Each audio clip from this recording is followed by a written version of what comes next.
Bismillahirrahmanirrahim. Assalamualaikum warahmatullahi wabarakatuh. Alhamdulillahirrahmanirrahim. Wassalatu wassalamu ala Muhammad. Bersyukur kepada Allah Subhanahu wa taala kita masih diberikan petunjuk, hidayah, keimanan, kekuatan lahir dan batin sehingga bisa hidup dalam lindungan Allah Subhanahu wa taala. Salam dan salam semoga selalu tercurah pada junjungan kita Nabi Muhammad sallallahu alaihi wasallam. Allahumma shalli Muhammad wa Muhammad. Yang kami hormati Bapak Ibu dosen, yang kami hormati Bapak Rektor Universitas Muhammadiyah Bengkulu dan Wakil Rektor Universitas Muhammadiyah Bengkulu serta Bapak Ibu Dekan di lingkungan Universitas Muhammadiyah Bengkulu serta Bapak Ibu Kaprodi di lingkungan Universitas Muhammadiyah Bengkulu dan tim lembaga penjamin mutu dan pengembangan pendidikan.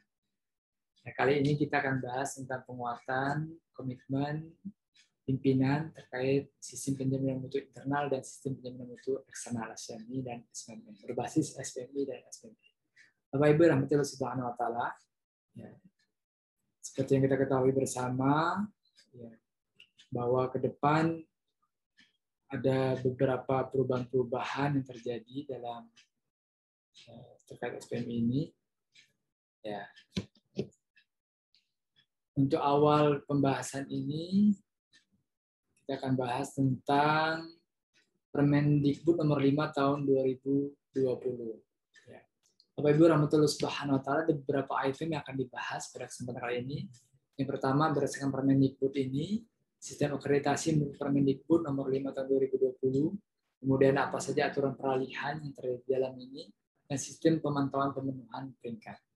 Bapak Ibu rahmatullahi subhanahu wa taala, berdasarkan Permendikbud nomor 5 tahun 2020 ini, sistem akreditasi yang berlaku bahwa BAN PT itu akan proaktif, sedangkan perguruan tinggi itu pasif. Jadi pemantauan akan dilakukan secara aktif oleh BAN PT. Perpanjangan akreditasi didasari atas pertama hasil pemantauan atau adanya laporan tengah-tengah masyarakat. Ya, kalau hasil pemantauan itu bagus dan tidak ada laporan di tengah-tengah masyarakat, maka perpanjangan akan dilanjutkan. Dan diperpanjang saat SK berakhir, Selasa atau Rabu, karena rapat Dewan Eksekutifnya itu Selasa dan Rabu dengan PT. Kalau bertepatan dengan rapat, maka akan diperpanjang secara otomatis. Kalau tidak, paling menunggu hingga rapat berlangsung. Kemudian Bapak-Ibu sekalian, usulan reakreditasi hanya bila ingin kenaikan peringkat. Jadi kalau tidak ada usulan reakreditasi, dia perpanjangan secara otomatis. Tetapi kalau kita ingin kenaikan peringkat, maka kita bisa mengusulkan reakreditasi. Artinya kita menyusun kriteria 9. Ya, kalau berdasarkan kita mengikuti kriteria 9. Dan hanya bagi yang status akreditasinya masih berlaku. Ya. Jadi akreditasi ini bisa dilakukan untuk kenaikan peringkat hanya bagi akreditasinya yang masih berlaku. Artinya kalau akreditasinya tidak berlaku lagi atau expired atau bermasalah, maka tidak bisa reakreditasi. Dia harus melakukan akreditasi ulang. Kemudian saat didirikan atau dibuka, perguruan tinggi atau program studi memenuhi syarat minimum akreditasi dengan akreditasi baik sampai hasil keluar. Jadi saat berdiri langsung keluar hasil akreditasi baik. Bapak Ibu rahmatullahi subhanahu wa taala. Kemudian ini terkait sistem akreditasi, ada juga aturan peralihan. Dalam aturan peralihan Permen 5 tahun 2020 ini dan Perban 1 tahun 2020, bagi yang saat Permen ini diundangkan itu Januari 2020 yang lalu sudah menyampaikan usulan ke BAN PT, akreditasi pertama diberi peringkat baik hingga proses selesai. Jadi tidak boleh membatalkan. Jika akreditasi pertama langsung baik sampai proses selesai baru dapat hasil akreditasinya. Dan reakreditasi yang masih berlaku saat diusulkan misalkan diperpanjang 5 tahun jika membatalkan, diperpanjang sementara jika tidak membatalkan. Pembatalan paling lambat 30 April ini sudah lewat. Yang perpanjangan dilakukan setelah ada notifikasi pembatalan. Dan reakreditasi tapi berstatus tidak terakreditasi maka diberi peringkat C hingga proses selesai, tidak boleh membatalkan.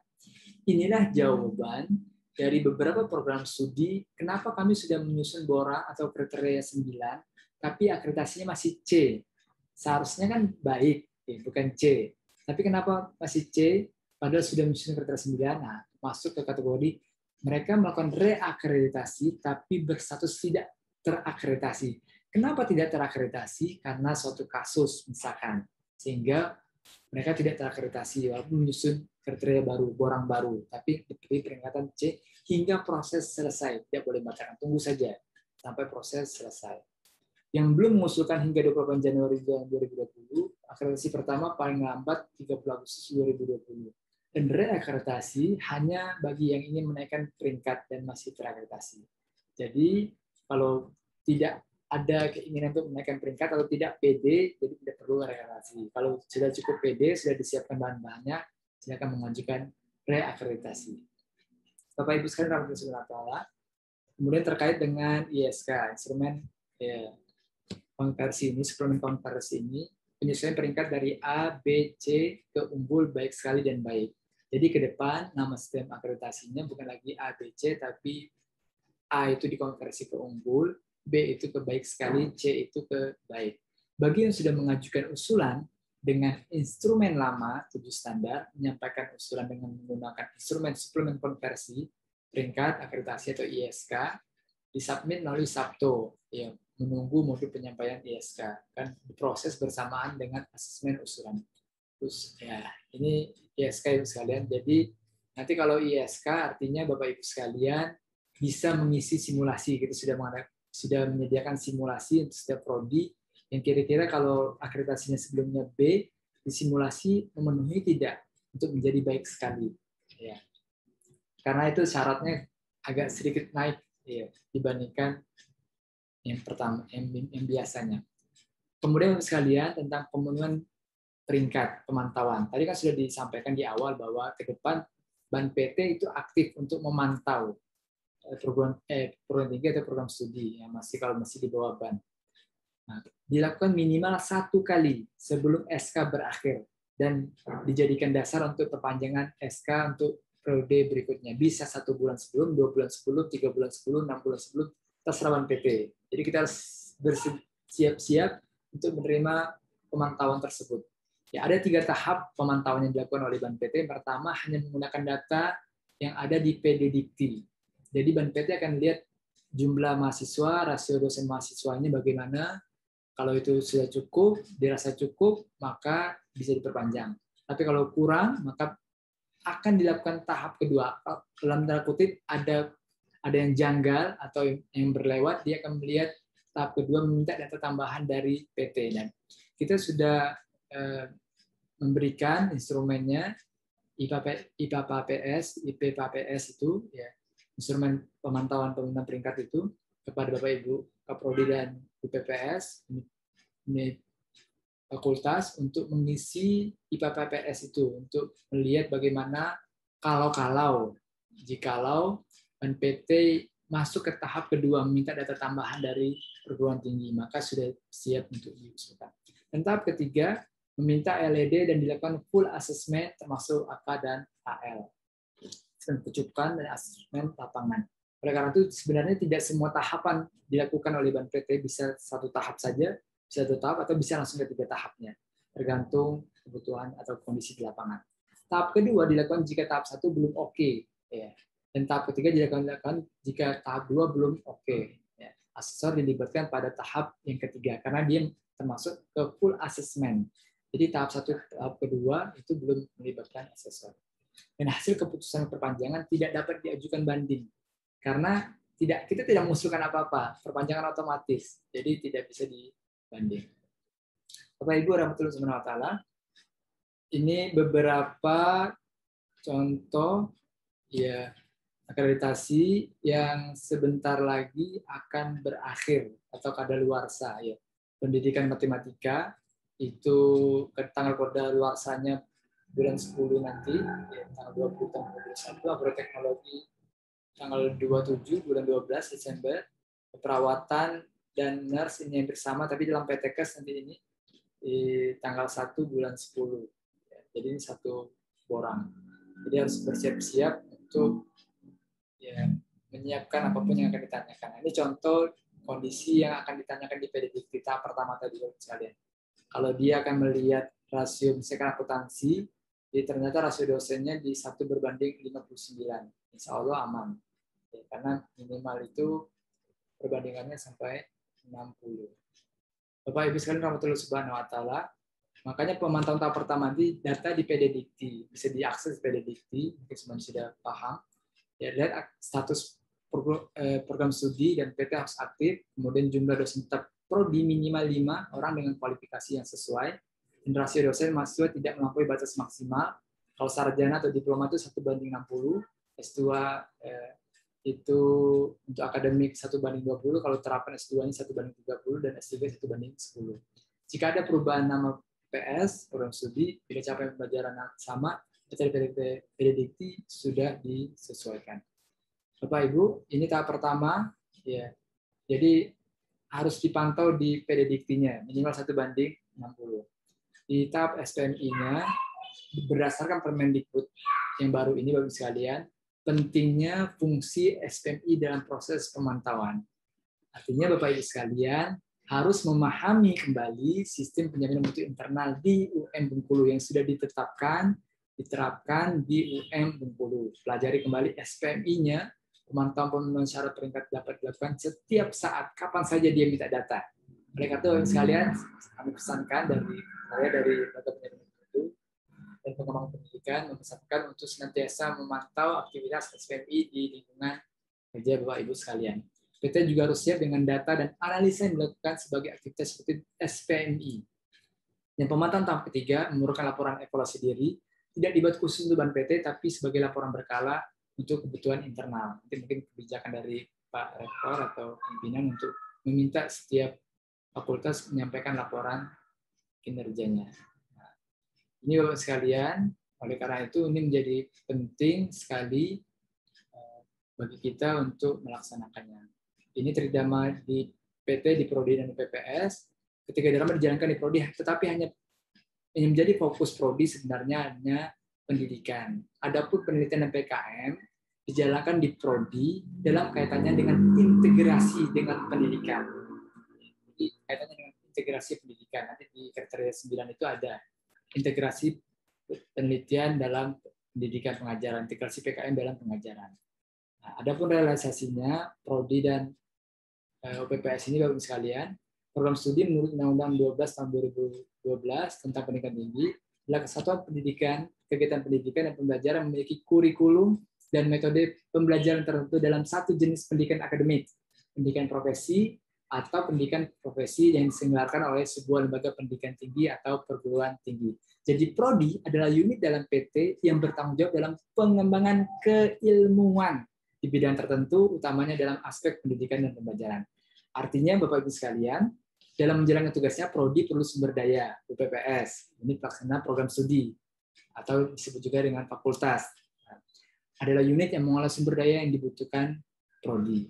Jadi, Bapak Ibu sekalian, Prodi itu kalau dalam kriteria 9 hanya menyusun C6, kriteria 6, dan kriteria 9. Sedangkan sisanya itu disusun oleh UPPS. Ya. Makanya sekarang yang menyusun borang itu UPPS bersama Prodi lah, bantu. UPPS sebagai penyedia pengolah sumber daya, menyediakan SDM, menyediakan keuangan, ya, sarana prasarana dan lain-lain untuk kegiatan pembelajaran. Ini hubungan antara Prodi dan UPPS. Makanya Bapak Ibu Kaprodi di sini dihadirkan untuk senantiasa berkaitan. Nah, jadi kalau di sini kelihatan bahwa pendidikan itu C6 dan C9, luaran dan capaian hasil pendidikan, hasil penelitian dan PKM. Sedangkan tata pamong, mahasiswa, SDM, keuangan, dan pengabdian itu dari PPS dan PPPM. Bapak Ibu sekarang rahmatullahi subhanahu wa ta'ala.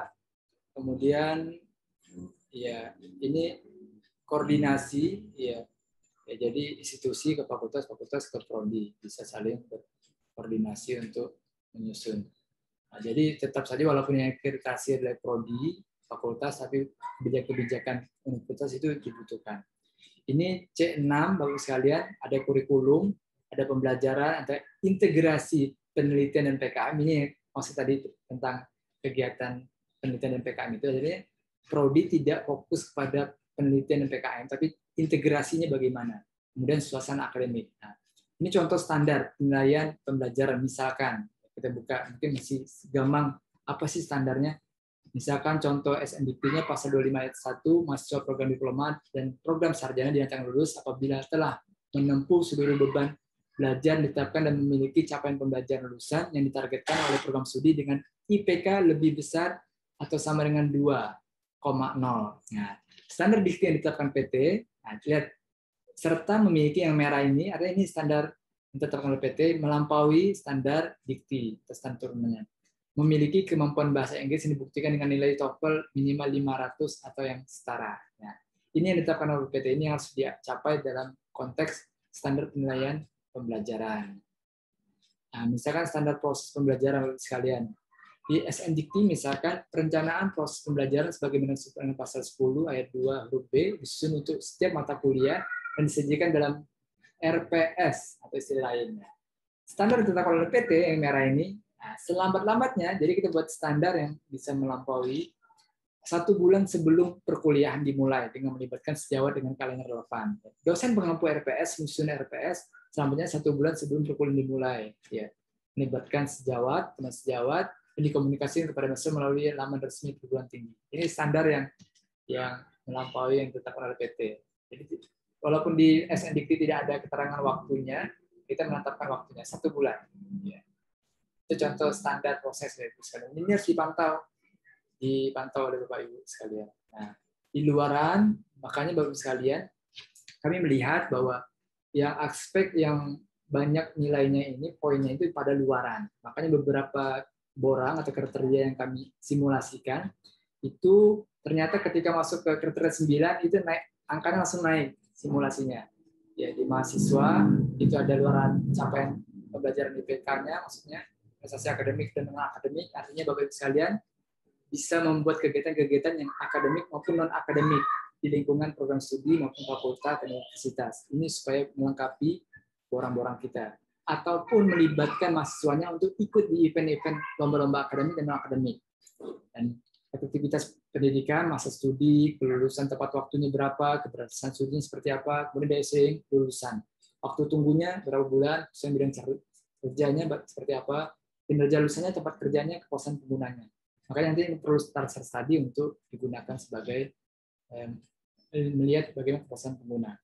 Kemudian luaran dharma pendidikan, penelitian dan PKM, publikasi ilmiah mahasiswa, kemudian karya ilmiah mahasiswa yang disitasi, produk jasa mahasiswa yang diadopsi oleh industri. Jadi bukan hanya memikirkan bagaimana dosen untuk produktif, tapi kita juga harus memikirkan bagaimana mahasiswa juga produktif dalam penelitian dan publikasi.